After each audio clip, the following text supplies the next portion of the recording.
অমঙ্গল। অমঙ্গল? আজ্ঞে মহারাজ, আজ পুরী ধামে বিশাল অমঙ্গল হয়েছে। বলুন পূজারী, কি এমন অমঙ্গল হয়েছে?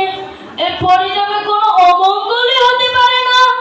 কিন্তু আজ হয়েছে মহারাজ। মঙ্গল আরতি করার জন্য ভগবানের দরজা খুলে রেখে এক আশ্চর্য ঘটনা। কি এমন আশ্চর্য ঘটনা? গতকাল রাতে শয়ন আরতি করে ভগবানের সর্বাঙ্গ পরিষ্কার করে রেখেছি, মন্দিরের দরজাও বন্ধ করেছি, কিন্তু এখন এসে দেখি এক আশ্চর্য ঘটনা। সেটাই তো বলছি, কি এমন আশ্চর্য ঘটনা তা আমাকে খুলে বলুন।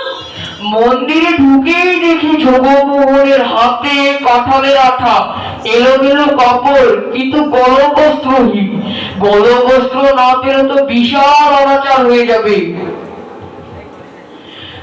মহারাজ, অজ্ঞা দিদি কিছু কথা বলতে চাচ্ছি।